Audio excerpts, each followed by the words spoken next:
1.5 മാസം നീണ്ടുനിന്ന തെരഞ്ഞെടുപ്പ് പ്രക്രിയ അവസാനിച്ചിരിക്കുന്നു. എക്സിറ്റ് പോൾ ഫലങ്ങളെല്ലാം തന്നെ എൻഡിഎയ്ക്കും ബിജെപിക്കും വലിയ ഭൂരിപക്ഷമാണ് നൽകുന്നത്.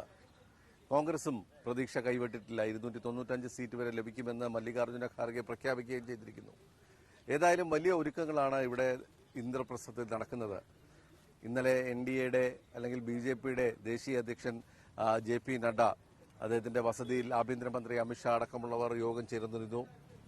ബീഹാർ മുഖ്യമന്ത്രി നിതീഷ് കുമാർ പ്രധാനമന്ത്രി നരേന്ദ്രമോദിയുമായി കൂടിക്കാഴ്ച നടത്തുന്നു. അദ്ദേഹം കേന്ദ്രമന്ത്രിയാകുമെന്നുള്ള അഭ്യൂഹം, പറ്റ്നയിൽ അധികാരമാറ്റത്തിന് സാധ്യത, വലിയ തോതിലുള്ള ചർച്ചകൾ ഡൽഹിയിൽ നടക്കുന്നു. സ്വാഭാവികമായും ഇന്ത്യ സഖ്യവും ചർച്ചകളിലേക്ക് നീങ്ങിക്കഴിഞ്ഞിട്ടുണ്ട്. കോൺഗ്രസ് ഓഫീസിൽ വിജയം പ്രതീക്ഷിച്ചുകൊണ്ടുള്ള തയ്യാറെടുപ്പുകൾ നടക്കുന്നു. എന്തൊക്കെയാണ് ബാലു തലസ്ഥാനത്ത് നടക്കുന്നത്? ഇന്നലെ ഈ എക്സിറ്റ് പോൾ സർവേ ഫലങ്ങൾ പുറത്തു വന്നതിന് തൊട്ടു പിന്നാലെ തന്നെ ഈ മന്ത്രിസഭാ രൂപീകരണം പോലും എനിക്ക് തോന്നുന്നത് സമീപകാലത്തെ ചരിത്രത്തിൽ ഇത് ആദ്യമായിട്ടായിരിക്കും. കാരണം ഈ മന്ത്രിസഭാ രൂപീകരണം സംബന്ധിച്ചുള്ള ചർച്ചകളൊക്കെ ഇത്ര നേരത്തെ ആരംഭിക്കുന്നത്. അതിൽ പ്രധാനമായും പറഞ്ഞു കേൾക്കുന്ന ഒരു കാര്യം, ഈ പ്രധാനമന്ത്രി നരേന്ദ്രമോദി 12-ാം തീയതി അദ്ദേഹം ഇറ്റലിയിലേക്ക് പോവുകയാണ്. BJP ജയിക്കുകയാണെങ്കിൽ പിന്നെ അധിക ദിവസമൊന്നും അദ്ദേഹത്തിനെ സംബന്ധിച്ചിടത്തോളം ഈ മന്ത്രിസഭാ രൂപീകരണത്തിനുമായി ബന്ധപ്പെട്ടുണ്ടായിരിക്കില്ല. 9-ാം തീയതി സത്യപ്രതിജ്ഞ, അതിനുശേഷം ഈ അദ്ദേഹം വിദേശത്തേക്ക് പോവുകയാണ് G7 ഉച്ചകോടിയിൽ പങ്കെടുക്കുന്നത്. അതുകൊണ്ടാണ് ഇത്ര വളരെ പെട്ടെന്ന് ഈ ചർച്ചകൾ ആരംഭിച്ചതെന്നാണ് പറയുന്നത്. പക്ഷെ ഇന്ന് വിജയിക്കുകയാണെങ്കിൽ, BJP വിജയിക്കുകയാണെങ്കിൽ ഡൽഹി കണ്ടിട്ടുള്ളതിൽ വെച്ച് ഏറ്റവും വലിയ റോഡ് ഷോ ആണ് BJP പ്ലാൻ ചെയ്തിരിക്കുന്നതെന്നാണ് കഴിഞ്ഞ ദിവസങ്ങളിൽ കേട്ടത്. അതിൽ ഏതാണ്ട് 2 ലക്ഷത്തോളം പേർ പങ്കെടുക്കുന്ന ഒരു റോഡ് ഷോ ആണ് BJP ഡൽഹി. അത് ഒരുപക്ഷെ ആദ്യമായിരിക്കും സത്യപ്രതിജ്ഞയ്ക്ക് നരേന്ദ്രമോദി ഒരു റോഡ് ഷോയിലൂടെ വരുന്നത്.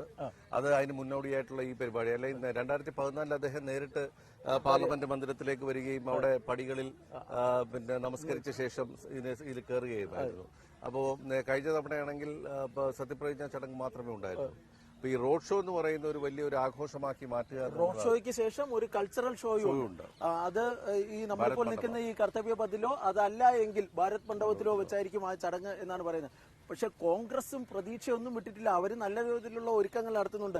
ഞാൻ നേരത്തെ കഴിഞ്ഞ ദിവസം വസുന്ധരന്റെ അടുത്ത് പറഞ്ഞാണ്, ഇതെന്റെ 5ാമത്തെ ലോക്സഭാ തെരഞ്ഞെടുപ്പാണ് ഈ ഡൽഹിയിൽ നിന്ന് ഈ വോട്ടെണ്ണൽ ദിവസം ഇത് റിപ്പോർട്ട് ചെയ്യാൻ വേണ്ടി പറ്റുന്നത്. 2009-ലായിരുന്നു എന്റെ ഏറ്റവും ഓർമ്മയിൽ വരുന്ന കാര്യം. അന്ന് CPM ഓഫീസിൽ ഞാൻ രാവിലെ തൊട്ടേ ഉണ്ടായിരുന്നു. ഈ ഇവിടെ നിന്ന് വിജയ് ചൗക്കിൽ നിന്ന് CPM ഓഫീസിൽ, അന്ന് CPM ഓഫീസിൽ വലിയ പന്തലൊക്കെ കെട്ടി ഭക്ഷണമൊക്കെ തയ്യാറാക്കി രാവിലെ തൊട്ടായിരുന്നു. ദേശീയ മാധ്യമങ്ങളൊക്കെ ഭയങ്കരമായിട്ട് അവിടെ ഉണ്ടായിരുന്നു. BJP ഒരു വലിയൊരു വിജയം CPM പ്രതീക്ഷിച്ചിരുന്ന തെരഞ്ഞെടുപ്പായിരുന്നു. പക്ഷെ 11 മണിക്ക് ശേഷം അവിടെ ആരും മറ്റേ ഒരു ഡെസേർട്ടഡ് സിറ്റുവേഷൻ ആയിരുന്നു. എനിക്ക് തോന്നുന്നു അന്ന് ഒരു ഉച്ചയ്ക്ക് ആയപ്പോഴത്തേക്കും പിണറായി വിജയനും കോടിയേരി ബാലകൃഷ്ണനും അന്ന് AKG ഭവനിൽ വന്നിരുന്നു. മറ്റു പ്രധാനപ്പെട്ട നേതാക്കൾ ആരും തന്നെ ഇല്ല. ഏതാണ്ട് ഒരു മരണ വീടിന്റെ അവസ്ഥയായിരുന്നു. ഇന്നലത്തെ ഈ കോൺഗ്രസ് ഓഫീസിന്റെ ഈ ഒരുക്കങ്ങളൊക്കെ കാണുമ്പോൾ ഈ 2009-ലെ ചിത്രം ഞാൻ ഓർത്തുപോയി. പക്ഷേ കോൺഗ്രസിന് അങ്ങനെ ഒരു സിറ്റുവേഷൻ വരുമെന്ന് CPM-നെ സംബന്ധിച്ചിടത്തോളം 2009-ലെ ആ തീരുമാനമാണ് ഇന്ന് CPM-നെ എവിടെ കൊണ്ട് എത്തിച്ചതെന്നുള്ളത് നമ്മൾ ചർച്ച ചെയ്യേണ്ട ഒരു വിഷയമാണ്. അന്ന് ഈ പറഞ്ഞ പോലെ 2009-ൽ ആണവ കരാറിന്റെ പേരിൽ കോൺഗ്രസ് സർക്കാരിനുള്ള പിന്തുണ പിൻവലിക്കുന്നു. അതിനുശേഷം നടന്ന സംഭവ വികാസങ്ങൾ CPM-നെ എവിടെ എത്തിച്ചു എന്നുള്ളത് പരിശോധിക്കേണ്ട ഒരു സംഭവമാണ്. ഏതായാലും കോൺഗ്രസിനെ സംബന്ധിച്ചിടത്തോളം ഈ പറഞ്ഞ പോലെ അണികളിൽ ആവേശം നിലനിർത്തുക എന്നുള്ളത് ഒരു അത്യാവശ്യമാണ്. പരാജയപ്പെടുമ്പോഴും ഞങ്ങള് പിന്നെ പോരാടി തന്നെയാണ്. പക്ഷെ നമ്മൾ പരാജയപ്പെടുമെന്ന് പറയുന്നത്, ഞാൻ ഇന്നലെയും ഒക്കെ പല നേതാക്കളുമായിട്ട് സംസാരിക്കുമ്പോൾ അവർ വളരെ കോൺഫിഡന്റ് ആണ്. അവര് ഈ കണക്കുകളൊക്കെ വെച്ചിട്ടൊക്കെയാണ് ഇത്രയും കാര്യമായിട്ടൊക്കെ പറയുന്നത്. അവരുടെ BJPയെ സംബന്ധിച്ചിടത്തോളം ഇന്ത്യയിൽ അവരുടെ വിജയമായി കണക്കാക്കണമെങ്കിൽ അതൊരു 300-ലെത്തണം.